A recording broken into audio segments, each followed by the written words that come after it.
ಶಿವಾನಂದ ಮಹಾಸ್ವಾಮಿಗಳವರ ಪರಮ ಶಿಷ್ಯರು. ಶಿವಾನಂದ ಸಂಪ್ರದಾಯ, ಸಿದ್ಧಾರೂಢ ಸಂಪ್ರದಾಯ, ಇಂಚಿಗೇರಿ ಸಂಪ್ರದಾಯ, ಮುಗುಳುಕೋಡು ಸಂಪ್ರದಾಯ, ಈ ಸಂಪ್ರದಾಯಗಳಲ್ಲಿ ಜಾತಿ, ಧರ್ಮ, ಕುಲ, ಗೋತ್ರ ಯಾವುದರ ಗೊಡವೆ ಇಲ್ಲ. ಯಾರು ಜ್ಞಾನಕ್ಕೆ ಅರ್ಹರಾಗಿದ್ದಾರೋ ಅವರೆಲ್ಲರೂ ಕೂಡಿಯೂ ಪ್ರವೇಶ ಅಂತಕ್ಕಂಥದ್ದು ಇದೆ. ಆ ದೃಷ್ಟಿಯಲ್ಲಿ ರುದ್ರಮುನಿ ಶಿವಾಚಾರ್ಯ ಮಹಾಸ್ವಾಮಿಗಳವರು ಗದುಗಿನ ಶಿವಾನಂದ ಮಹಾಸ್ವಾಮಿಗಳವರಿಂದ ದೀಕ್ಷೆಯನ್ನು ಪಡೆದುಕೊಂಡು ಶಿವಾನಂದ ಮಹಾಸ್ವಾಮಿಗಳವರ ಒಂದು ಅಪರ ವಯಸ್ಸಿನಲ್ಲಿ ಸಂಚಾರವನ್ನು ಮಾಡ್ತಾ ಮಾಡ್ತಾ ಮಾಡ್ತಾ ಶಿವಾನಂದಪ್ಪ ಅವರು ಎಷ್ಟು ಅದ್ಭುತ ಅವರ ವ್ಯಕ್ತಿತ್ವ ಅಂತಂದರೆ 98-99 ವರ್ಷದವರೆಗೆ ನಿರಂತರವಾಗಿ ಅವರು ಕೂಡ ಗೃಹಸ್ಥರೇ. ಶಿವಾನಂದಪ್ಪಗಳು ಕೂಡ ಗೃಹಸ್ಥರೇ. ಅವರೊಬ್ಬ ಮಗ ಆತ್ಮಜ್ಞಾನಿಗಳು, ಹೆಸರೇ ಆತ್ಮಾನಂದ ಮಹಾಸ್ವಾಮಿಗಳವರು. ಅವರು ಮದುವೆಯಾದವರೇ, ಅವರಿಗೊಬ್ಬ ಮಗ ನಿರಂಜನ ಗೌಡರು ಅಂತ ತಿಳ್ಕೊಂಡು ಆಮೇಲೆ ಅದು ಹಾಗೆ ಪರಂಪರೆ ಮುಂದುವರಿತು. ಹೀಗೆ ಮುಂದುವರಿದಕ್ಕಂಥ ಸಂಪ್ರದಾಯ. ಅಂತಹ ಶಿವಾನಂದ ಮಹಾಸ್ವಾಮಿಗಳವರು ಎಲ್ಲವನ್ನೂ ತ್ಯಾಗ ಮಾಡಿ ನವಲಗುಂದ ತಾಲೂಕು ನಾಗನೂರಿನಲ್ಲಿ, ಸೊಟಕನಾಳದಲ್ಲಿ ಹಾಗೂ ಗದಗದಲ್ಲಿ ಮಠವನ್ನು ಸ್ಥಾಪನೆ ಮಾಡಿ ಬಂದಿರುವಂಥ ಎಲ್ಲ ಸಾಧಕರಿಗೆ ಶಾಸ್ತ್ರ ಬೋಧೆಯನ್ನು ಮಾಡುತ್ತಾ ಇದ್ದರು. ಅದರಲ್ಲಿ ರುದ್ರಮುನಿ ಸ್ವಾಮಿಗಳು ಕೂಡ ಒಬ್ಬರು.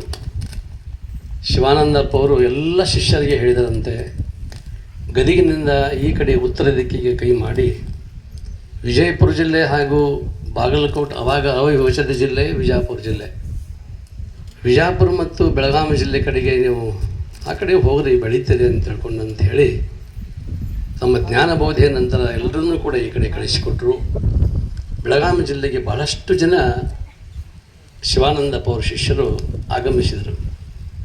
ಅದರಲ್ಲಿ ನಮ್ಮ ಚನ್ನಬಸವದೇವರು, ರೇವಣಸಿದ್ದೇಶ್ವರ ಸ್ವಾಮಿಗಳು ಹರಳಕಟ್ಟಿಯವರು, ಯಕ್ಷಂಬಾದ ಶರಣಬಸವಾನಂದರು, ಗಣಿಕೊಪ್ಪದ ಶ್ರದ್ಧಾನಂದರು,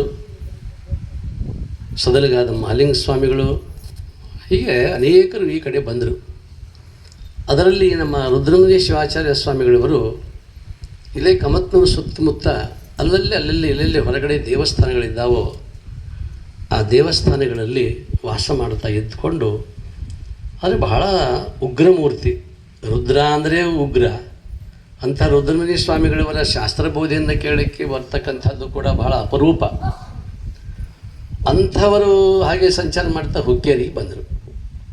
ಹುಕ್ಕೇರಿಯಲ್ಲಿ ಜೈನ ಧರ್ಮೀಯರಾಗಿರ್ತಕ್ಕಂತಹ ದೇವೇಂದ್ರಪ್ಪಜ್ಜವರು ಒಬ್ಬ ಚಿಕ್ಕ ವ್ಯಾಪಾರಸ್ಥರು.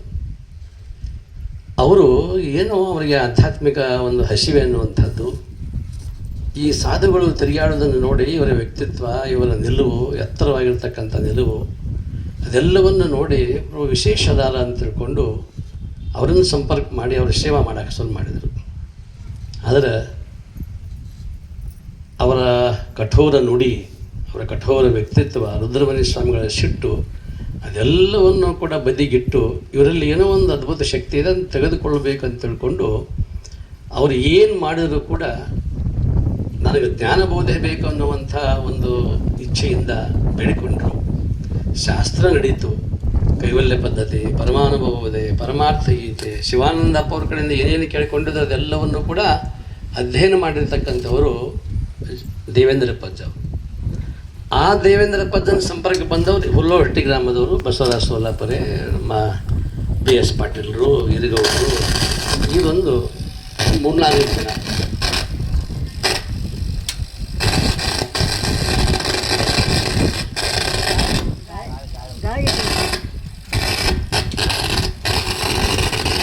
ಆವಾಗ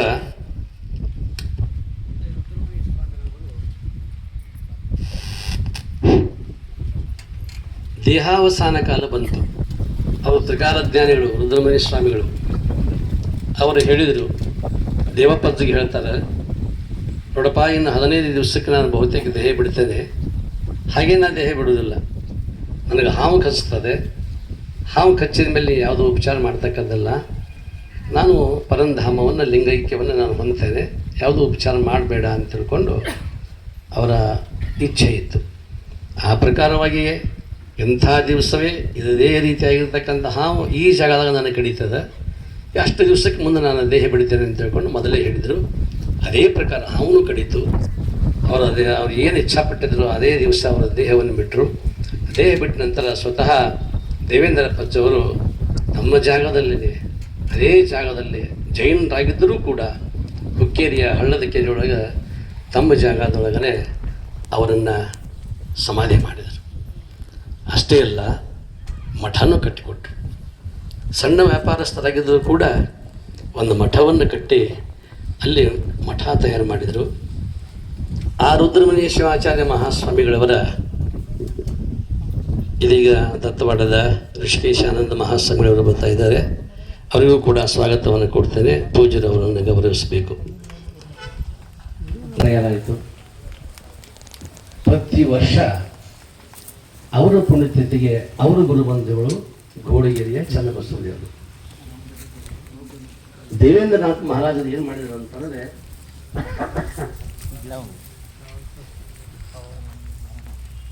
ರುದ್ರಮುನಿ ಸ್ವಾಮಿಗಳು ಶಿವಾನಂದಪ್ಪ ಅವರ ಶಿಷ್ಯರು, ಅವರಂತೂ ದೇಹ ಬಿಟ್ಟರು. ಈ ಭಾಗದೊಳಗೆ ಶಿವಾನಂದರ ಶಿಷ್ಯರು ಯಾರು ಅದಾರ ನೋಡ್ಬೇಕಂತ ತಿಳ್ಕೊಂಡು ಪತ್ತೆ ಹಚ್ಕೊಂಡು ಬಂದರು. ಗೋಡಿಗೇರಿಗೆ ಬಂದರು. ಅವರ ಗುರುಬಂಧುಗಳು ಚನ್ನಬಸವದೇವರು ಗೋಡಿಗೇರಿಯಲ್ಲಿ ಅದಾರ ಅಂತ ತಿಳ್ಕೊಂಡು ಅಲ್ಲಿಗೆ ಬಂದು ಸಂಪರ್ಕ ಮಾಡಿ ಪ್ರತಿ ವರ್ಷ ಅವರ ಆರಾಧನೆಗೆ ಪುಣ್ಯತಿಥಿಗೆ ಹುಕ್ಕೇರಿಗೆ ಕರೆಸಲಿಕ್ಕೆ ಪ್ರಾರಂಭ ಮಾಡಿದರು ಚನ್ನಬಸವದೇವರನ್ನು. ವಯಸ್ಸಾಗ್ತಾ ಬಂತು. ಚನ್ನಬಸವದೇವರು ನನಗೆ ಆಜ್ಞೆ ಮಾಡಿದರು, ಆ ರುದ್ರಮುನಿ ಶಿವಾಚಾರ್ಯರ ಪುಣ್ಯತಿಥಿಗೆ ನೀವು ಹೋಗ್ಬೇಕಪ್ಪ ಅಂತ ತಿಳ್ಕೊಂಡು. ಅದರ ಒಂದು ದೇವೇಂದ್ರನಾಥ್ ಮಹಾರಾಜರು ಯಾವಾಗ ಆಮಂತ್ರಣ ಕೊಡಕ್ಕೆ ಬಂದಿರ್ತಾರೆ ಗೋಡಿಗೇರಿಗೆ, ನಮ್ಮ ಚನ್ನಬಸವ ಅಜ್ಜಾರ ಅಂತಕ್ಕೆ ಒಂದೇ ಒಂದು ಕಟ್ಟಡ, ಹಳಿ ಕಟ್ಟಡ ಈಗಲೂ ಕೂಡ ಇದೆ, ಹಂಚಿನ ಬಿಲ್ಡಿಂಗು. ಒಳಗೆ ಕೂತ್ಕೊಂಡು 3-4 ತಾಸು ಅವರು ಚರ್ಚೆ ಮಾಡ್ತಾಯಿದ್ರು. ಅದು ಅವ್ರಿಗೇ ಗೊತ್ತು ಆ ಚರ್ಚೆ. ಇಬ್ಬರೂ ಬ್ರಹ್ಮಜ್ಞಾನಿಗಳೇ. ಅವಾಗ ಮುಂದೆ ನನಗೆ ಆಜ್ಞೆ ಮಾಡಿದರು, ಹುಕ್ಕೇರಿಗೆ ನನಗೇನು ಹೋಗೋದಾಗೋದಿಲ್ಲಪ್ಪ, ಮತ್ತು ನನಗೆ ಬರೋದಾಗೋದಿಲ್ಲ, ಇವ್ರನ್ನ ಕರ್ಕೊಂಡು ಹೋಗು ಅಂತ ತಿಳ್ಕೊಂಡು ಅವರಿಗೂ ಆಜ್ಞೆ ಮಾಡಿದರು. ಇಲ್ಲಿ ಬಸವರಾಜರಿಗೂ ಕೂಡ BS ಪಾಟ್ಲಿಗೆಲ್ಲ ಆಜ್ಞೆ ಮಾಡಿದರು. ಅವತ್ತಿನಿಂದ ಇಂದಿನವರೆಗೂ ಕೂಡ ಹುಕ್ಕೇರಿಯ ಹಳ್ಳದ ಕೆರೆ ಮಠದಲ್ಲಿರ್ತಕ್ಕಂತಹ ರುದ್ರಮುನಿ ಸ್ವಾಮಿಗಳವರ ಒಂದು ಕಾರ್ಯಕ್ರಮಕ್ಕೆ ನಾವೆಲ್ಲ ಹೋಗ್ತಾ ಇದ್ದೀವಿ. ಆದರೆ ಹುಲ್ಲೂರಹಟ್ಟಿ ಜನನ ಅಲ್ಲಿ ಹೆಚ್ಚಿರ್ತಿದ್ರು. ಕಾರ್ಯಕ್ರಮ ಮಾಡೋರೇ ಅಲ್ಲ ಅವರೇ. ಕೊನೆಗೆ ವಿಚಾರ ಮಾಡಿದರು, ಇವರೆಲ್ಲ ಹಿರಿಯರು, ಹುಲ್ಲೂರಹಟ್ಟಿ ಜನ ನಾವು ಅಲ್ಲಿ ಹೋಗಿ ಅಲ್ಲಿ ಕಾರ್ಯಕ್ರಮ ಮಾಡ್ತೇವೆ ಅಂದಮೇಲೆ ಹುಲ್ಲೂರಹಟ್ಟಿ ಒಳಗೆ ರುದ್ರಮುನಿ ಆಶ್ರಮ ಯಾಕೆ ಮಾಡಬಾರ್ದು, ಇದು ತಲೆಯಾಗಿ ಬಂತು. ಅವಾಗ ಸೋಲಾಪುರಿಯವರು, BS ಪಾಟೀಲರು, ಇರಗೌಡರು, ಇನ್ನೊಬ್ಬರು ವಾಂದ್ರೆ ಇದ್ದಿಲ್ಲ, ಪ್ರಭಾಕರ್ ವಾಂದ್ರೆ ಇದ್ದರು, ಚತುರ್ಮುಖ ಬ್ರಹ್ಮರೇ, ಇವರೆಲ್ಲ ಕೂಡಿಕೊಂಡು ನನ್ನ ಹತ್ತಿರ ಬಂದರು. ನಾನು ಧಾರವಾಡದಲ್ಲಿದ್ದೆ ತಪೋವನದೊಳಗೆ 1999. ಅವಾಗ ಪ್ರತಿ ವರ್ಷ ಅಲ್ಲಿ ಕಾರ್ಯಕ್ರಮಕ್ಕೆ ಏನು ಬರ್ತಿದ್ನಲ್ಲ, ನನ್ನ ಜೊತೆಗೆ ಒಬ್ಬರು ಕರ್ಕೊಂಡು ಹೋಗ್ತಿದ್ದೆ, ಚಿನ್ಮಯಾನಂದ ಸ್ವಾಮಿಗಳಂತ ತಿಳ್ಕೊಂಡು. ಅವರನ್ನು ಈ ಆಶ್ರಮಕ್ಕೆ ಅಧಿಪತಿಗಳನ್ನು ಮಾಡಬೇಕಂತ ತಿಳ್ಕೊಂಡು ಅವ್ರ ಹೆಸರಲ್ಲೇ ಇದನ್ನು ಮಾಡಿದ್ವಿ. ಸುಮಾರು 3.5 ಎಕರೆ ಜಮೀನಿದೆ, ಅವ್ರ ಹೆಸರಲ್ಲೇ ಮಾಡಿದ್ವಿ.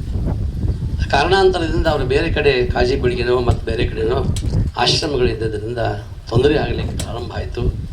ಕೊನೆಗೆ ಅದನ್ನು ನಮ್ಮ ಹೆಸರಲ್ಲೇ ಮಾಡ್ಕೊಳ್ಬೇಕಾಯ್ತು. ಮೊದಲೇ ಹೇಳಿದರು, ಯಾರ ಹೆಸರಲ್ಲಿ ಬೇಡ ಸ್ವಾಮೀಜಿ, ನಿಮ್ಮ ಹೆಸರಲ್ಲೇ ಇರಲಿ, ಬೆಳೀತದ ಅಂತ ತಿಳ್ಕೊಂಡು, ಬೇಡ ನಮ್ಮ ಹೆಸರಲ್ಲೇ ಮಾಡಿಕೊಂಡು ಅವ್ರನ್ನ ಹಿಡಿದ್ರೆ ಅರ್ಥ ಇಲ್ಲ ಅಂತ ತಿಳ್ಕೊಂಡು ಹೇಳಿದ್ರು ಕೂಡ ನಾವು ನಮ್ಮ ಒತ್ತಾಯಿಸಿದ ನಿಮ್ಮ ಇಚ್ಛೆ ಹೇಗೆ ಅಂತ ತಿಳ್ಕೊಂಡು ನಾವಂತೂ ಮಾಡ್ತೇವೆ ಆಶ್ರಮ ಅಂತ ತಿಳ್ಕೊಂಡು ಮಾಡಿದ್ದಾಯಿತು.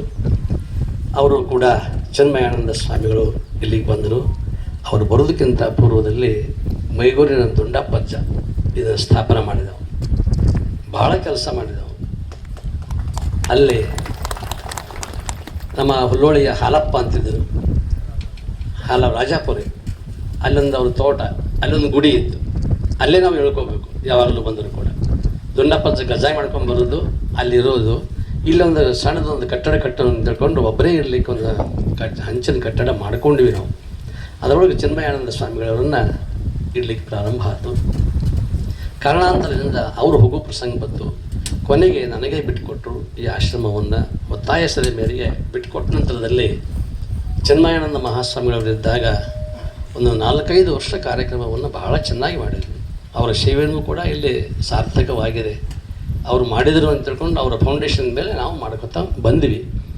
ಆ ನಂತರ ಅವರು ಹೋದ ನಂತರ ಸುಮಾರು 16 ವರ್ಷ ನಾನು ಈ ಹೊರ ಕಾರ್ಯಕ್ರಮ ಮಾಡಿದೆ. 16 ವರ್ಷ. ಅದು ಶಾಲೆಯೊಳಗೆ ಭಾಳ ಅದ್ಭುತವಾಗಿರ್ತಕ್ಕಂಥ ಕಾರ್ಯಕ್ರಮ. ಹಂಸಪ್ರಸಾದ ಶಾಸ್ತ್ರಿಗಳವರು ಬಂದು ಅಲ್ಲಿ ತಿಂಗಳಾವಧಿ ಪ್ರವಚನವನ್ನು ಮಾಡಿ ಇಡೀ ಊರನ್ನು ಧರ್ಮ ಅಧ್ಯಾತ್ಮ ಅಂದರೆ ಹುಲ್ಲೊಳೆ ಹಟ್ಟಿನೇ ಅನ್ಬೇಕು, ಅಷ್ಟರ ಮಟ್ಟಿಗೆ ಭಾಳಷ್ಟು ದೊಡ್ಡ ಪ್ರಮಾಣದಲ್ಲಿ ಇದು ಬೆಳೆದು ಬಂದು ಇರತಕ್ಕಂಥ ಇತಿಹಾಸ. ಆ ನಂತರದಲ್ಲಿ ಪೂಜ್ಯರಾಗಿರ್ತಕ್ಕಂತಹ ಕೈವಲ್ಯಾನಂದ ಮಹಾಸ್ವಾಮಿಗಳವರನ್ನು ಕಲೀಲಿಕ್ಕೆ ಶಿಕ್ಷಣಕ್ಕೋಸ್ಕರವಾಗಿ ಇಲ್ಲಿ ತೊಗೊಂಡ್ಬಂದ್ವಿ. PUCಯನ್ನು ಮುಖ್ಯದಲ್ಲಿ ಮುಗಿಸಿಕೊಂಡು BAಯನ್ನು ಸುತ್ತೂರು ಮಠದಲ್ಲಿ MA ಸುತ್ತೂರು ಮಠದಲ್ಲಿ ಮಾಡಿಕೊಂಡು ಆದಮೇಲೆ ಅವರನ್ನು ಗದಗಿನ ಶಿವಾನಂದ ಮಠಕ್ಕೆ ಮೂಲ ಪೀಠ ನಮ್ಮದು, ಆ ಮೂಲ ಪೀಠಕ್ಕೆ ಅವರನ್ನು ಅಧಿಪತಿಗಳನ್ನಾಗಿ ಮಾಡಿದ್ವಿ. ಮಾಡಿದ ನಂತರದಲ್ಲಿ ಅವರು ಕೂಡ ಇದ್ದಾಗ ತಮಗೆ ಎಷ್ಟು ಬೇಕೋ ಅಷ್ಟು ಗೋಕ್ಷ ಕಟ್ಟಿದರು. ಇದೊಂದು ಸುಂದರವಾಗಿರ್ತಕ್ಕಂಥ ಆಶ್ರಮವನ್ನು ಕಟ್ಟಿದರು. ಇನ್ನೂ ಏನೇನೋ ಯುವಕರಲ್ಲಿ ಒಂದು ಯುವ ಪ್ರತಿಭೆಯನ್ನು ತುಂಬಿದರು. ಅವರ ಸೇವೆಯನ್ನು ಕೂಡ ನಾವು ಸ್ಮರಣೆ ಮಾಡಲೇಬೇಕು. ಅಂಥವರು ಒಂದು ಕಡೆ ದುಂಡಪ್ಪಜ್ಜ, ಇನ್ನೊಂದು ಕಡೆ ಚಿನ್ಮಯಾನಂದ ಸ್ವಾಮಿಗಳವರು, ಇನ್ನೊಂದು ಕಡೆಗೆ ನಮ್ಮ ಕೈವಲ್ಯಾನಂದ ಸ್ವಾಮಿಗಳವರು, ಇವರೆಲ್ಲರೂ ಬಹಳ ಒಳ್ಳೆಯ ಕೆಲಸವನ್ನು ಮಾಡಿ ಹೋದರು. ಆನಂತರ ಕೈವಲ್ಯಾನಂದ ಸ್ವಾಮಿಗಳು ಇಲ್ಲಿಂದ ಹೋದ ನಂತರದಲ್ಲಿ ನಾನು ಅವರು ಇರುವಾಗಲೇ ಪ್ರತಿ ತಿಂಗಳು ಇಲ್ಲಿ ಮಾಸಿಕ ಶಿವಾನುಭವ ಕಾರ್ಯಕ್ರಮವನ್ನು ಮಾಡ್ತಾ ಬಂದ್ವಿ. ಇಲ್ಲಿ ಯುವಕರು ದುಂಡಪ್ಪಜ್ಜನ ಕೈಯಲ್ಲಿ ಬೆಳೆದಿರ್ತಕ್ಕಂಥವ್ರು, ಅವನ ಕೈ ತುತ್ತುಕೊಂಡಿರ್ತಕ್ಕಂಥವ್ರು, ಅವರೆಲ್ಲರೂ ಕೂಡ ಹೇಗಾದರೂ ಮಾಡಿರಿ, ನೀವು ಪ್ರತಿ ತಿಂಗಳಿಗೆ ಒಂದು ಸಲ ಬಂದರೂ ಪರವಾಗಿಲ್ಲ, ನಾವು ಇದನ್ನು ಮಾಡ್ಕೊಂಡು ಹೋಗ್ತೀವಿ ಅಂತ ತಿಳ್ಕೊಂಡು ಹೇಳಿದ್ದಕ್ಕೋಸ್ಕರವಾಗಿ 2 ವರ್ಷದಿಂದ ನಾನು ಬೇರೆ ಕಡೆ ಎಲ್ಲಿಯೂ ಕೂಡ ಹುಣ್ಣಿಮೆ ಕಾರ್ಯಕ್ರಮಕ್ಕೆ ಹೋಗಲಾರದೇ ವಿಜಯಪುರಕ್ಕೆ ಹೋದರೂ ಸಹಿತ ಮತ್ತೆ ಬಂದಿಲ್ಲಿ ಕಾರ್ಯಕ್ರಮ ಮಾಡುವಂತಹ ಪ್ರಕ್ರಿಯೆ ಇಲ್ಲಿಯ ಯುವಕರ ಉತ್ಸಾಹವನ್ನು ಕಂಡು ಅದನ್ನು ನಾವು ಮಾಡ್ತಾ ಬಂದ್ವಿ. ಇವತ್ತು ಆ ಯುವಕರಿಗೆ ನಾವು ಧನ್ಯವಾದಗಳನ್ನು ಅರ್ಪಿಸಲೇಬೇಕು. ಕಾಪಾಡಿಕೊಂಡು ಬಂದಿದ್ದಾರಲ್ಲ, ಇದೆಲ್ಲವನ್ನು ಕೂಡ ಈ ಗೋಶಾಲೆ ಇರಬಹುದು, ಇಲ್ಲಿರ್ತಕ್ಕಂಥ ಆಶ್ರಮ ಇರಬಹುದು, ಈ ಪರಿಸರವನ್ನು ಇಷ್ಟೆಲ್ಲ ಮಾಡ್ಕೊಂಡು ಬಂದರು. ನಮಗೆ ಅನಿಸ್ಲಿಕ್ಕತ್ತು ಈಗ ಒಂದು ಸುಮಾರು 5-6 ತಿಂಗಳಿನಿಂದ ಪೂಜ್ಯರಾಗಿರ್ತಕ್ಕಂತಹ ಮಂಜುನಾಥ ಮಹಾಸ್ವಾಮಿಗಳವರು ಅದು ಹೇಗೋ ಏನೋ ಎಲ್ಲಿಂದಲೋ ಏನೋ ಇದೇ ಭಾಗದಲ್ಲಿ ಬೆಳೆದಿರ್ತಕ್ಕಂಥವ್ರು. ಬಹಳಷ್ಟು ನಾನು ಆಗಾಗ ಎಲ್ಲೆಲ್ಲೋ ಕಾರ್ಯಕ್ರಮದಲ್ಲಿ ಕೂಡ್ತಾ ಇದ್ವಿ. ಅವರ ಒಂದು ವಿಶೇಷವಾಗಿರ್ತಕ್ಕಂಥ ಪಾದರಸದಂತೆ ಅವರ ಓಡಾಟ ಅಂತಕ್ಕಂಥದ್ದು, ಅವರ ಕ್ರಿಯಾಶಕ್ತಿ ಅಂತಕ್ಕಂಥದ್ದು, ಇದೆಲ್ಲವನ್ನು ಕಂಡು ನನ್ನ ಮನಸ್ಸಲ್ಲಿ ಏನೋ ಅನಿಸ್ತಿತ್ತು. ಇಂಥವರು ಸಮಾಜಕ್ಕೆ ಬೇಕಲ್ಲ, ಯುವಕರಲ್ಲಿ, ಮಕ್ಕಳಲ್ಲಿ, ವೃದ್ಧರಲ್ಲಿ ಎಲ್ಲರನ್ನು ಹಚ್ಕೊಂಡು ಹೋಗ್ತಕ್ಕಂಥ ಒಂದು ಸ್ವಭಾವ ಅಂತಕ್ಕಂಥದ್ದು. ಇವನಾರವ ಎಂದೆನಿಸಿದರಯ್ಯ, ಇವನಮ್ಮವ ಎಂದೆನಿಸಯ್ಯ ಅನ್ನುವಂಥ ಸ್ವಭಾವ ಇವರಲ್ಲಿ ಗಟ್ಟಿಗೊಂಡದಲ್ಲ. ಇಷ್ಟು ಚಿಕ್ಕ ವಯಸ್ಸಿನಲ್ಲಿ ಇದು ಎಲ್ಲಿಂದ ಬಂದಿರಬಹುದು ಈ ಸಂಸ್ಕಾರ ಅಂತಕ್ಕಂಥದ್ದು. ಆ ಸಂಸ್ಕಾರದ ಬಗ್ಗೆ ಅವರೇ ಹೇಳ್ತಾರೆ ಆಮೇಲೆ ತಮ್ಮ ಮಾತುಗಳಲ್ಲಿ. ಅಂತಹ ಒಬ್ಬ ಪೂಜ್ಯರು ಒಂದು ಕಡೆ ಇಲ್ಲೇ ಇದ್ದರು, ಆ ಕಡೆ ಇದ್ದರು. ಅಲ್ಲಿಂದ ಅಲ್ಲಿ 10 ವರ್ಷ ಮಲ್ಲಪ್ಪ ಮಹಾರಾಜರ ಹತ್ತಿರ ಇದ್ದುಕೊಂಡು ಭಾಳ ಅದ್ಭುತವಾಗಿರ್ತಕ್ಕಂಥ ಸೇವೆಯನ್ನು ಮಾಡಿ ಆ ಕ್ಷೇತ್ರವನ್ನು ಕೂಡ ಭಾಳಷ್ಟು ಬೆಳೆಸಿದರು, ಅವಜಿಕರ ಆಶ್ರಮವನ್ನು. ಆನಂತರದಲ್ಲಿ ಅವರು ಯಾಕೋ ಏನೋ ಸಂಚಾರದಾಗಿರ್ಬೇಕಂತ ತಿಳ್ಕೊಂಡು ಹೊರಬಿದ್ದರು. ಸಂಚಾರದಾಗಿರುವಾಗ ಹೇಗೆ ಘಟಪರಮಾನದಿಯನ್ನು ಕಟ್ಟಿ ಆಣೆಕಟ್ಟೆಯನ್ನು ಕಟ್ಟಿದ್ರು, ಹಾಗೆ ನಾವು ಹರಿತಕ್ಕಂಥ ಈ ನೀರನ್ನು ಜ್ಞಾನವಾರಿಧಿಯನ್ನು ಕಟ್ಟಬೇಕಾಗಿರ್ತಕ್ಕಂಥ ಪ್ರಸಂಗ ಬಂತು. 5-6 ತಿಂಗಳ ಹಿಂದೆ ಅವರು ಅಲ್ಲೆಲ್ಲೇ ಓಡಾಡ್ತಾ ಇದ್ದರು ಕಾರ್ಯಕ್ರಮಕ್ಕೆ. ಯಾಕೆ ಓಡಾಡ್ತೀರಿ, ಇಲ್ಲಿ ಇರ್ರಿ, ನೀವು ಏನೂ ಮಾಡೋದು ಬೇಡ, ಸುಮ್ಮನೆ ನನ್ನ ಜೊತೆಗೆ ಇರ್ರಿ ಅಂತ ತಿಳ್ಕೊಂಡು ಇಟ್ಕೊಂಡ್ವಿ. ಆನಂತರ ಸಹಜವಾಗಿ ಒಂದು ದಿವಸ ಇಬ್ಬರು ಕೊಟ್ಕೊಂಡು ನೂಲು ಸುರಗೀಶ್ವರ ಮಠಕ್ಕೆ ಎಲ್ಲೋ ಹೋಗಿದ್ವಿ. ಹೋಗಿ ಬರುವಾಗ ಅಪ್ಪ ಅವ್ರ ದರ್ಶನಕ್ಕೆ ಹೋದ್ವಿ. ಅವಾಗ ಅವ್ರಿಗೂ ಗೊತ್ತು, ಅವರವರು ಬಹಳ ಆತ್ಮೀಯರು, ನನಗಿಂತಲೂ ಕೂಡ ಆತ್ಮೀಯರು. ಅವರು ನನಗೆ ಒಂದು ಮಾತು ಹೇಳಿದರು, ಅವ್ರಿಗೆ ಹೇಳಿದರು, ಮಂಜುನಾಥಪ್ಪ ಅವರಿಗೆ, ನೋಡ್ರಿ ಶಿರಟ್ಟೊಳಗೆ ನಾನೊಂದು 20 ಗುಂಟೆ ಜಾಗ ಇದೆ, ಅದು ನಿಮ್ಗೆ ಬಿಟ್ಟು ಕೊಡ್ತೇನೆ ಅಂತ ಅಂದರು. ಇದು ಚಲೋ ಮಾತು, ನಮಗೆ ಅವ್ರಿಗೆ ಸವಾಲು. 20 ಗುಂಟೆ ಕೊಡ್ತೇವೆ ಅಂದಮೇಲೆ ನೋಡೋಣ, ನಾವು ರೇಟ್ ಏರಿಸೋಣ ಅಂತ ತಿಳ್ಕೊಂಡು ನಾವು ವಿಚಾರ ಮಾಡಿದ್ವಿ, ಮನಸ್ಸಿನಾಗ ಅಷ್ಟೇ ಇಟ್ಕೊಂಡ್ವಿ. ಆನಂತರ ಸಹಜ ಒಂದು ದಿವಸ ಬಸವರಾಜ ಸೋಲಾಪುರಿ ಅವರು ಮುಂಬೈದಿಂದ, ಅಲ್ಲಿರ್ತಾರೆ ಮಕ್ಕಳು, ಅಲ್ಲಿಂದ ಇಲ್ಲಿ ಬಂದು ಗೋಡಿಗೇರಿಗೆ ಬಂದರು. ಇಬ್ಬರು ಕೂಡಿ ಕೂತಿದ್ವಿ. ಎಲ್ಲರೂ 3 ಜನ ಕೂಡಿ ಪ್ರಸಾದ ಮಾಡಿದ್ವಿ. ಇವರು ಪರಿಚಯ ಆಯಿತು. ಆಮೇಲೆ ಸೋಲಾಪುರಿಯವರು ನಾವು ಮಾತಾಡ್ತಾ ಕೂತಿದ್ವಿ. ಇವರೊಂದು ಕಾರ್ಯಕ್ರಮಕ್ಕೆ ಹೋಗಿದ್ದರು. ಸೋಲಾಪುರಿಯವರು ಅವತ್ತೇ ಭೇಟಿಯಾಗಿದ್ದವರನ್ನು ಒಂದು ಮಾತು ಹೇಳಿದರು ನನಗೆ, ಸ್ವಾಮೀಜಿ ಇವ್ರು ಯಾರು ಅಂತ ಕೇಳಿದರು. ಇದೇ ನಿಮ್ಮ ಜೊತೆಗೆ ಊಟಕ್ಕೆ ಕೂತಿದ್ದಾರಲ್ಲ, ಅವ್ರು ಯಾರು? ಅವರು ನಮ್ಮವರೇ, ಮಂಜುನಾಥ ಸ್ವಾಮೀಜಿ ಅಂತ ತಿಳ್ಕೊಂಡು ಅಂತಾರೆ. ಸೋಲಾಪುರಿ ಹೇಳಿದರು, ಸ್ವಾಮೀಜಿ ಬಿಡಬೇಡ್ರಿ, ಅವರು ಕಟ್ಟಿ ಹಾಕಿರಂತ. ಆಯಿತು. ಯಾವಾಗ ಸೋಲಾಪುರಿ ಅವ್ರ ಮನುಷ್ಯನಾಗ ಬಂದದಂದಮೇಲೆ ಅವರೇ ಇದ್ರ ಮಾಲೀಕರಲ್ಲ, ಹೇಳಿದ್ದಾರೆ ಅಂತಂದಮೇಲೆ ನೋಡೋಣ, ವಿಚಾರ ಮಾಡೋಣ ಅಂತ ತಿಳ್ಕೊಂಡು ಅವ್ರು ಹೋದ ಒಂದು 3-4 ದಿವಸದಲ್ಲಿ ನಾವು ಚರ್ಚೆ ಮಾಡಿಕೊಂಡ್ವಿ. ಈ ವಿಚಾರವನ್ನು ಪೂಜ್ಯರಿಗೆ ಹೇಳಿದ್ವಿ, ಹೀಗಾಗಿದೆ ಅಂತ ತಿಳ್ಕೊಂಡು. ಒಳ್ಳೆಯ ವಿಚಾರ, ಒಳ್ಳೆಯದಾಯಿತು ಅಂತ ತಿಳ್ಕೊಂಡು ಅಂತಂದರು. ಆನಂತರ ಗುರುಪೂರ್ಣಿಮೆಯನ್ನು ಮುಗಿಸ್ಕೊಂಡು ಮೊನ್ನೆ ಇಲ್ಲಿ ಬಂದ್ವಿ. ಇಲ್ಲಿ ಬಂದು ಒಂದು ತಾಸು ನಮ್ಮದು ಶಾಸ್ತ್ರ ಬೋಧನೆ ನಡೀತು. ಆದಮೇಲೆ ಎಲ್ಲರೂ ಮಂಗಳಾರತಿಗೆ ಎದ್ದು ನಿಂತರು. ಮತ್ತೆ ಏನೂ ಹೇಳಿರಲಿಲ್ಲ ವಿಷಯ. ಕೂಡ್ರಿ ಅಂತಂದೆ, ಕೂತರು. ಒಂದು ಇಚ್ಛೆ ಇದೆ, ಈ ಆಶ್ರಮಕ್ಕೆ ಮಂಜುನಾಥ ಸ್ವಾಮಿಗಳವರನ್ನು ನಾವು ನೇಮಕ ಮಾಡ್ತೇವೆ ಅಂತ ತಿಳ್ಕೊಂಡು ಎಲ್ಲರೂ ಕೂಡ ಬಹಳ ಒಕ್ಕಟ್ಟಾಗಿ ತಮ್ಮ ಅಭಿಪ್ರಾಯವನ್ನು ತಿಳಿಸಿದರು, ಜೈಕಾರ ಹಾಕಿದರು, ಚಪ್ಪಾಳೆ ತಟ್ಟಿದರು, ಈಗೂ ತಟ್ತಾ ಇದ್ದಾರೆ. ಆಮೇಲೆ ಇನ್ನೇನು ಬಹಳ ದಿವಸ ಉಳಿಲಿಲ್ಲ. ಒಂದು ವಾರ ಆದಮೇಲೆ ಕೊಡಿಗೆರೆಯ ನಮ್ಮ ಎಲ್ಲ ಯುವಕರಿಗೆ, ಹುಡುಗರಿಗೆ ಹೇಳಿದ್ದೆ, ಹೀಗಾಗಿದೆ, ಅವರನ್ನಲ್ಲಿ ನೇಮಕ ಮಾಡ್ಕೋಬೇಕು, ಹಾಗಾದರೆ ಸ್ವಚ್ಛ ಮಾಡಿ ಬರ್ತೀವಿ ಅಂತ ತಿಳ್ಕೊಂಡು ಒಂದು ವಾರದಿಂದ ತರಾತುರಿಯಲ್ಲೆಲ್ಲ ಕಟ್ಟಡ ಸ್ವಚ್ಛ ಮಾಡಿ ಸ್ವತಃ ಮಂಜುನಾಥ ಸ್ವಾಮಿಗಳೇ ಇಲ್ಲಿ ಬಂದು ನಿಂತುಕೊಂಡು ಎಲ್ಲವನ್ನು ಸ್ವಚ್ಛ ಮಾಡಿಸಿದರು. ಇಲ್ಲೊಂದು ದೊಡ್ಡ ಆಲದ ಮರ ಇತ್ತು. ಅದು ಆಲದ ಮರ ಇನ್ನೇನು ಈ ಬಿಲ್ಡಿಂಗ್ ಕೆಡುವುದಿತ್ತು, ಅಷ್ಟರ ಮಟ್ಟಿಗೆ ಒಳಗಡೆ ಹೋಗಿಬಿಟ್ಟಿತ್ತು. ಮನೆ JCP ತಂದು ಒಳಗಡೆ ಇರ್ತಕ್ಕಂಥ ಸೋಮಣ್ಣ ಕೂತಲ್ಲೇ ಬೇರು ಬಂದಿತ್ತು, ದೊಡ್ಡದಾಗಿರ್ತಕ್ಕಂಥ ಬೇರು. JCP ಹಚ್ಚಿ ತೆಗೆದು ಅದನ್ನು ಆ ಕಡೆ ಹಾಕಿ ಇನ್ನು ಮುಂದೆ ಇದೆಲ್ಲ ಸುಂದರವಾಗಿರ್ತಕ್ಕಂಥ ಪ್ರಾಂಗಣ ಆಗಲಿ ಅಂತ ತಿಳ್ಕೊಂಡು ಇಚ್ಛೆಪಟ್ಟು ಎಲ್ರಿಗೂ ಹೇಳಿದ್ವಿ. ಹೇಳಿದ ಮೇಲೆ ಗುರುವಾರದ ದಿವಸ, ಇವತ್ತು ಬೃಹಸ್ಪತಿ ಆಚಾರ್ಯರ ವಾರ, ಗುರುಗಳು ಹೇಳಿದರು ಶ್ರಾವಣ ಮಾಸದ ಆರಂಭ, ಬೃಹಸ್ಪತಿ ಆಚಾರ್ಯರ ವಾರ, ಇವತ್ತಿನ ದಿವಸ ಗುರುವಾರ, ಗುರುವಿನ ಸ್ವೀಕಾರವನ್ನು ನೀವು ಮಾಡ್ತಾ ಇದ್ದೀರಿ.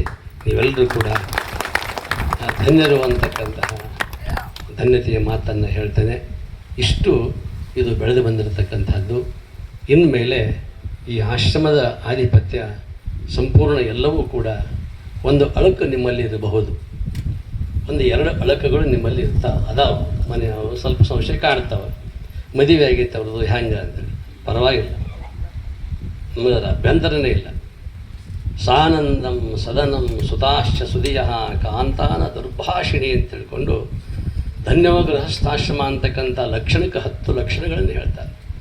ಅದೆಲ್ಲವನ್ನು ಮಾಡ್ತಾ ಗುರುಗಳಾಗಿ ಇವರು ಕೆಲಸ ಮಾಡಬೇಕು, ಗುರು ತಾಯಿಯಾಗಿ ಅವ್ರು ಕೆಲಸ ಮಾಡಬೇಕು. ಎರಡೂ ಸಮಾಜವನ್ನು ಕಟ್ಟಬೇಕು, ಪುರುಷ ಸಮಾಜವನ್ನು ಕಟ್ಟಬೇಕು, ಮಹಿಳಾ ಸಮಾಜವನ್ನು ಸಬಲೀಕರಣಗೊಳಿಸಬೇಕು. ಎರಡನ್ನೂ ಮಾಡಲಿ ಅಂತ ತಿಳ್ಕೊಂಡು ಅಂತ ಹೇಳಿ ಇಷ್ಟೆಲ್ಲ ಮಾಡಿದ್ದಾಗಿದೆ. ಅದರ ಒಂದು ಅವರಿಗೆ ಮತ್ತೆ ಇಲ್ಲಿ ಪ್ರತ್ಯೇಕ ವ್ಯವಸ್ಥೆ ಅಂತಕ್ಕಂಥದ್ದನ್ನು ಮಾಡಿಕೊಟ್ಟು, ಪೂಜ್ಯ ಸಿದ್ದೇಶ್ವರ ಅಪ್ಪ ಅವರು ಇಳ್ಕೊಂಡು ಹೋಗಿರ್ತಕ್ಕಂಥ ಪವಿತ್ರವಾಗಿರ್ತಕ್ಕಂಥ ಕ್ಷೇತ್ರ ಇದು, ಬಹಳ ಒಳ್ಳೆಯ ಕ್ಷೇತ್ರ. ಇದೇ ನೆಲದಲ್ಲಿ ಕೂತ್ಕೊಂಡು ಇಲ್ಲೇ ಪಾದವನ್ನಿಟ್ಟು ಪ್ರತಿ ರವಿವಾರ ಇಂಗ್ಲೀಷ್ ಪ್ರವಚನ ಅಂತಕ್ಕಂಥದ್ದು, ಘಟಪ್ರಭಾದಲ್ಲಿ ಪ್ರವಚನ ನಡೆದಾಗ ಇಲ್ಲಿಯೇ ವಾಸ್ತವ್ಯ ಅಂತಕ್ಕಂಥದ್ದು, ಇಷ್ಟೆಲ್ಲ ಮಹಾತ್ಮರು ಇಲ್ಲಿ ಬಂದು ಹೋಗಿರ್ತಕ್ಕಂಥದ್ದು, ಅವರು ಇದ್ದು ವಾಸ ಮಾಡಿ ಹೋಗಿರ್ತಕ್ಕಂಥದ್ದು. ಆಗಾಗ ಬರ್ತಾ ಇದ್ದರು ಪೂಜ್ಯರು ಕೂಡ. ಇಂಥ ಒಂದು ಪವಿತ್ರವಾಗಿರ್ತಕ್ಕಂಥ ಆಶ್ರಮವನ್ನು ಬಹಳ ಪವಿತ್ರವನ್ನಾಗಿ ಅದನ್ನು ಇರಿಸಿಕೊಂಡು ಅವರು ಹೋಗಬೇಕು. ನಾವೆಲ್ಲರೂ ಕೂಡ ಅದನ್ನು ಕಾಪಾಡಿಕೊಂಡು ಹೋಗಬೇಕು. ಇಲ್ಲಿ ನಿತ್ಯ ನಿರಂತರವಾಗಿ ಶಿವಾನಂದ ಸಂಪ್ರದಾಯದಲ್ಲಿ, ಸಿದ್ಧಾರೂಢ ಸಂಪ್ರದಾಯದಲ್ಲಿ ಇರ್ತಕ್ಕಂಥದ್ದು ಒಂದೇ ಒಂದು ಶಾಸ್ತ್ರಬೋಧೆ ಅಂತಕ್ಕಂಥ. ಪ್ರತಿನಿತ್ಯ ಭಜನೆ, ಶಾಸ್ತ್ರಬೋಧೆ, ಯುವಕರಿಗೆ ಒಂದಿಷ್ಟು ಮಾರ್ಗದರ್ಶನ, ಮಕ್ಕಳಿಗೆ ಬಾಲಬೋಧೆ, ಸಂಸ್ಕೃತ ಪಾಠ, ಜಂಗಮ ಒಟುಗಳು ಇದ್ದರು ಅಂತಂತಂದರೆ, ಜಂಗಮರು ಅಂತ ಅಷ್ಟೇ ಹೇಳುವುದಿಲ್ಲ, ಯಾರು ಬೇಕಾದವರು ಕೂಡ ವೇದವನ್ನು ಕಲಿಬಹುದು, ವೇದಘೋಷ ಮಾಡಬಹುದು. ಅಂತಹ ಒಂದು ವಿಶೇಷತೆ ಈ ಆಶ್ರಮದ ವಾತಾವರಣದಲ್ಲಿ ನಡೆದು ಹೋಗಬೇಕು. ಬಂದವರಿಗೆ ಒಂದು ತುತ್ತು ಪ್ರಸಾದ ಕೊಡವರು ನೀವೇ, ತೆಗೆದುಕೊಂಡು ಹೋಗೋವರು ನೀವೇ. ಅಂಬಲಿ ಅಂತಕ್ಕಂಥದ್ದು, ಅಂಬಲಿ ಪ್ರಸಾದ ಅಂತಕ್ಕಂಥದ್ದು ನಡಿಬೇಕು. ಆ ರೀತಿಯಲ್ಲಿ ಒಂದು ಕಡೆ ನೆತ್ತಿನೂ ಸಮಾಧಾನ ಆಗಬೇಕು, ಇನ್ನೊಂದು ಕಡೆಗೆ ಹೊಟ್ಟೆನೂ ಸಮಾಧಾನ ಆಗಬೇಕು. ಹೊಟ್ಟೆ ನೆತ್ತಿ ಎರಡೂ ಸಮಾಧಾನ ಇದ್ದರೆ ಸಮಾಜ ಸುಭಿಕ್ಷವಾಗಿರ್ತದೆ, ಶಾಂತವಾಗಿರ್ತದೆ. ಆ ಕಾರಣದಿಂದ ಇವತ್ತು ಪೂಜ್ಯರಾಗಿರ್ತಕ್ಕಂತಹ ನಮ್ಮ ಅಭಿನವ ಮಂಜುನಾಥ ಮಹಾಸ್ವಾಮಿಗಳವರು ಆಶ್ರಮದ ಈ ಆಧಿಪತ್ಯವನ್ನು ವಹಿಸಿಕೊಂಡು ಇಲ್ಲೇ ಆಕಳಗಳನ್ನು ಸಾಕ್ಕೊಳ್ರಿ, ಮತ್ತು ಯಾರಾದರೂ ಬಂದವರಿಗೆ ಬೋಧೆ ಅಂತಕ್ಕಂಥದ್ದು ನಡೀತಾ ಇರಲಿ, ಮಕ್ಕಳಿಗೆ ಮಾರ್ಗದರ್ಶನ ಇರಲಿ, ಒಳ್ಳೆಯ ಜ್ಞಾನ ಅಂತಕ್ಕಂಥದ್ದನ್ನು ಕೊಡುವಂತಹ ಜ್ಞಾನ ಕೇಂದ್ರ, ಅನ್ನ ಸತ್ರ ಇದು ಆಗಬೇಕು ಅಂತಕ್ಕಂಥದ್ದು ನಮ್ಮ ಉದ್ದೇಶ ಅಂತಕ್ಕಂಥದ್ದು. ಅವ್ರಿಗೆ ಕೊಟ್ಟ ಮೇಲೆ ನೀವೇನಿಲ್ಲೇನು ಹೋಗಿಬಿಡ್ತೀರ, ಇಲ್ಲಿ ಬರೋದು ಅಂತ ಅನ್ನಕ್ಕೆ ಹೋಗಬೇಡ್ರಿ. ನನ್ನ ಮಾರ್ಗದರ್ಶನದಲ್ಲೇ ಇದೆಲ್ಲವೂ ಕೂಡ ಇರುತ್ತದೆ. ಇಂತಹ ನಾನು ಹೇಳ್ತಕ್ಕಂಥದ್ದು ಇದು ಒಬ್ಬರನ್ನೇ ಇಲ್ಲ, 10-12 ಜನ ಸ್ವಾಮಿಗಳನ್ನು ಬೆಳೆಸಿ ಒಂದೊಂದು ಮಠವನ್ನು ಕೊಟ್ಟು ಬಂದಿರತಕ್ಕಂಥವ್ನು ನಾನು. ಮತ್ತು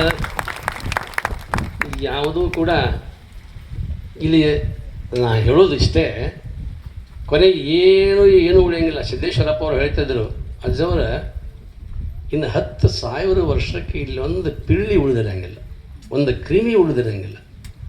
ಇಂಥದ್ರೊಳಗೆ ನಾವ್ಯಾವ ರಾಜ ಮಹಾರಾಜರು, ಸಾಮಂತ, ಶ್ರೀಮಂತ, ಧೀಮಂತ, ಸೇನಾನಿ ಏನಾದರೂ ಇವರು ಕಾಲದಲ್ಲಿ ಎಲ್ಲಿ ಗುರು ತೆರೆದ ನೆಲೆಯತ್ತ ಒಯ್ದು ಬಿಸಿಡಿತೋ ಕಾಲ ಚರವೆನ್ನುವುದಾವುದಿದೆ ಮುದ್ದುರಾಮ ಅಂತ ತಿಳ್ಕೊಂಡು ಕವಿ ಹೇಳ್ತೀವಿ. ಯಾವುದು ಸ್ಥಿರ ಇದೆ. ಆದ್ದರಿಂದ ಮಾಡೋದು ಅವ್ರಿಗೆ ಬಿಟ್ಟು ಕೊಟ್ಬಿಡೋದು, ಮಾಡೋದು ಅವ್ರಿಗೆ ಕೊಡೋದು ಒಂದು ಆಶ್ರಯ ಅಂತಕ್ಕಂಥದ್ದು. ನಾನು ಯಾವಾಗಲೂ ಕೂಡ ಈಶ್ವರ ಮಂಟೂರು ಅಂತಕ್ಕಂಥವ್ರು ಅವರನ್ನೂ ಕೂಡ ನಾವು ಬೆಳೆಸಿದ್ದಾಗಿದೆ. ಅನೇಕರು ಒಬ್ಬರೇ ಅಲ್ಲ, ಅಲ್ಲಲ್ಲಿ ಮಠಗಳನ್ನು ಕಟ್ಟಿ ಅವರು ಹೊಳ್ಳಿ ನಾವು ಹೆಜ್ಜೆ ಇಡಲಾರ್ದಂಗೆ ಸಹಿತ ನಾವು ಆಗಿಬಿಟ್ಟಿವಿ. ಯಾಕಂತಂದರೆ ಅದರೊಳಗೆ ನಾವು ಭಾಗವಹಿಸಬಾರ್ದು. ನಮ್ಮ ಮಾರ್ಗದರ್ಶನ ಅವಶ್ಯಕತೆ ಇತ್ತು ಅಂದರೆ ಅವ್ರಿಗೆ ಮಾರ್ಗದರ್ಶನ ಮಾಡ್ತೇವೆ, ಇಲ್ಲಕ್ಕಂದ್ರೆ ಇಲ್ಲ. ಅವರದೇ ಆಗಿರ್ತಕ್ಕಂಥ ಒಂದು ಸಾಮ್ರಾಜ್ಯ ಅಂತಕ್ಕಂಥದ್ದು ಕಟ್ಕೊಂಡಿರ್ತಾರೆ. ಆದರೆ ಅಲ್ಲಲ್ಲಿ ಆವಾಗ ಮಾರ್ಗದರ್ಶನ ಮಾಡ್ತಾ ಈ ವಾತಾವರಣದಲ್ಲಿ ಏನೇನು ಆಗಬೇಕು, ಸುಮಾರು 36 ವರ್ಷಗಳಲ್ಲಿ ಘೋಡಗೇರಿಯ ವಾತಾವರಣ ಏನು ಆಗಬೇಕು ಅದನ್ನು ಮಾಡಿದ್ದಾಗಿದೆ. ಇಲ್ಲಿಯೂ ಮಾಡಬಹುದು, ಇದೆಲ್ಲವನ್ನು ಕೂಡ ಮಾಡಲಿಕ್ಕೆ ಸಾಧ್ಯ ಇದೆ. ದೇವರವರಲ್ಲಿ ಉತ್ಸಾಹ ಕೊಟ್ಟಿದ್ದಾನೆ, ವಯಸ್ಸು ಕೊಟ್ಟಿದ್ದಾನೆ, ಇಚ್ಛಾಶಕ್ತಿ ಇದೆ, ಜ್ಞಾನ ಇದೆ, ಎಲ್ಲವೂ ಇದೆ. ಅದೆಲ್ಲವನ್ನು ನೋಡಿದಾಗ ಭಾಳ ಅದ್ಭುತವಾಗಿರ್ತಕ್ಕಂಥ ವ್ಯಕ್ತಿತ್ವ ಅವರಲ್ಲಿದೆ. ಅದನ್ನು ಗುರುತಿಸಿಕೊಂಡೇ ಇದನ್ನು ಇವತ್ತು ಅವರಿಗೆ ಧಾರೆಯಾಗಿ ನಾನು ಎರೆದು ಕೊಡ್ತಾ ಇದ್ದೇನೆ ಈ ಜಾಗವನ್ನು. ಅದಕ್ಕಾಗಿ ಇದನ್ನು ಉಪಯೋಗ ಮಾಡಿಕೊಂಡು ಇಲ್ಲೊಂದು ಶಿವಾನಂದರ ದೇವಸ್ಥಾನ ಆಗಬೇಕು. ಅದು ಪೂಜ್ಯ ಅಪ್ಪಾಜಿಯವರು, ಸಿದ್ದೇಶ್ವರ ಅಪ್ಪ ಅವರು ಅಲ್ಲೇ ಒಂದು ಬುಟ್ಟಿ ಸಿಮೆಂಟ್ ಕಲಿಸಿ, ಅಲ್ಲಿ ನಾವು ಸರಿಗಾಮ ತೋಟದಲ್ಲಿದ್ವಿ, ಬೆರದಾರ ನಾಗಪ್ಪಣ್ಣ ಬೆರದಾರ ತೋಟದಲ್ಲಿ ನಾವು ಇದ್ವಿ, ಹುಕ್ಕೇರಿ ಪ್ರವಚನದಿದ್ದಾಗ. ಅಲ್ಲಿಂದ ಇಲ್ಲಿ ಬಂದು ಆ ಗುಡ್ಡವನ್ನು ದಾಟಿಕೊಂಡು ಇಲ್ಲಿ ಬಂದು ಆ ಕಲ್ಲು ಬಿದ್ದವ, ಅಲ್ಲಿ ಒಂದು ಬುಟ್ಟಿ ಸಿಮೆಂಟ್ ಕಲಿಸಿ ಪಾಯ ತೆಗೆದು ಒಂದು ತ್ಯಾಪಿ ಹಾಕಿ ಅಲ್ಲಿ ಅವರು ಹಾಕಿ ಹೋಗಿರ್ತಕ್ಕಂಥದ್ದು ಅದಿನ್ನೂ ಕೂಡ ಇದೆ. ಅದೇ ಸ್ಥಾನದಲ್ಲಿ ಪೂಜ್ಯನಾಗಿರ್ತಕ್ಕಂತಹ ಶಿವಾನಂದ ಅಜ್ಜವರ ಒಂದು ಶಕ್ತಿದೇವಿಯ ಒಂದು ಸ್ಥಾಪನೆ ಅಂತಕ್ಕಂಥದ್ದು ಎರಡನ್ನೂ ಕೂಡ ಬಂದವರಿಗೆ ನಮಸ್ಕಾರ ಮಾಡಲಿಕ್ಕೆ ಒಂದು ಏನಾದರೂ ಬೇಕಲ್ಲ. ಬರೀ ಗುರುಗಳು ಇರದೇ ಇದ್ದಾಗ ಒಂದು ಮೂರ್ತ ವಸ್ತು ಬೇಕಲ್ಲಿ. ಆ ಕಾರಣದಿಂದ ಇದರ ಇಚ್ಛಾಶಕ್ತಿ ಅಂತಕ್ಕಂಥದ್ದು ರುದ್ರಮುನಿ ಶಿವಾಚಾರ್ಯ ಮಹಾಸ್ವಾಮಿಗಳವರ ಗುರುಗಳು ಶಿವಾನಂದ ಸ್ವಾಮಿಗಳವರು. ಅದಕ್ಕಾಗಿ ಅಂಥ ಶಿವಾನಂದ ಸ್ವಾಮಿಗಳವರ ಒಂದು ಗದ್ದಿಗೆಯನ್ನು ಕಟ್ಟಿ ಅವರು ಶಕ್ತಿಯ ಉಪಾಸಕರು ಕೂಡ. ಶಿವಾನಂದಜ್ಜವರು ಶಕ್ತಿಯ ಉಪಾಸಕರು, ದೇವಿ ಉಪಾಸಕರು. ಅದರಲ್ಲಿ ಒಂದು ದೇವತಾ ಮೂರ್ತಿಯನ್ನು ಸ್ಥಾಪನೆ ಮಾಡಿ, ಜೊತೆಗೆ ಶಿವಾನಂದರ ಮೂರ್ತಿಯನ್ನು ಸ್ಥಾಪನೆ ಮಾಡಿ ಕೆಲವೇ ದಿವಸದಲ್ಲಿ ಲೋಕಾರ್ಪಣೆ ಮಾಡ್ತಕ್ಕಂಥದ್ದನ್ನು ಕೂಡ ನಾವು ಈ ಸ್ಥಾನದಲ್ಲಿ ಮಾಡ್ತೇವೆ. ಇದೊಂದು ಪವಿತ್ರವಾಗಿರ್ತಕ್ಕಂಥ ಕ್ಷೇತ್ರ ಆಗಬೇಕು.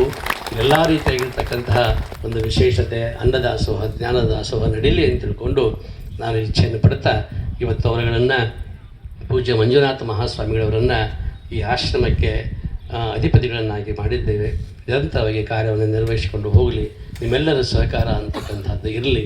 ಅವರನ್ನು ನಿಮ್ಮ ಸಮಾಜದ ಉಡಿಯಲ್ಲಿ ನಾವು ಹಾಕಿದ್ದೇವೆ, ಅವರನ್ನು ನೀವೆಲ್ಲ ಎತ್ಕೊಳ್ಬೇಕು, ಅವರ ಆಗೋಗಳನ್ನು ನೋಡಬೇಕು. ಇಂಥ ಒಂದು ಬೆಂಗಾವಡಿನಲ್ಲಿ ಇರ್ತಕ್ಕಂಥ ಇಲ್ಲಿ ಬಂದು ಕೂತ್ಕೊಂಡು ರಾಮ್ ಶಾಂತ್ ಊರ ನೆನಪಾಗೋದಿಲ್ಲ. ಆದರೆ 2-3 ದಿವಸ ಇದ್ನಂದ್ರೆ ನೆನಪಾಕೈತಿ ಮನೆ, ಯಾಕೋ ಕರಿಯಾಕೆ ಬರುವಲ್ರು ಅಂತೇಳಿ. ಹಂಗೆ ಆಗೋಂಗಿಲ್ಲ. ಬಂದ್ರಂದ್ರೆ ಈ ಕಡೆ ಸೋಮಣ್ಣ ಆ್ಯಕ್ಚುಲಿ ಅವ್ರದ್ದೇ ಆಶ್ರಮ. ನಾನು ವಾನಪ್ರಸ್ಥಾಶ್ರಮ ಸ್ವೀಕಾರ ಮಾಡಿ ಇಲ್ಲೇ ಇರ್ತೇನೆ ಅಂತಂದಿದ್ರು, ಏನೋ ಅದು ಸ್ವೀಕಾರ ಮಾಡಿಲ್ಲ ಅವರು, ಬೇಡ. ಇಂತಹ ಪವಿತ್ರವಾಗಿರ್ತಕ್ಕಂಥ ಸುಂದರವಾಗಿರ್ತಕ್ಕಂಥ ನಿಸರ್ಗಧಾಮದಲ್ಲಿ ಒಳ್ಳೆಯ ಕಾರ್ಯಗಳು ನಡೀಲಿ ಅಂತ ತಿಳ್ಕೊಂಡು ಶುಭವನ್ನು ಕೋರ್ತಾ, ಇದು ಪ್ರಾಸ್ತಾವಿಕ ಮಾತುಗಳಾದವು, ಇನ್ನೂ ಭಾಳ ಮಾತಾಡೋರದಾರ.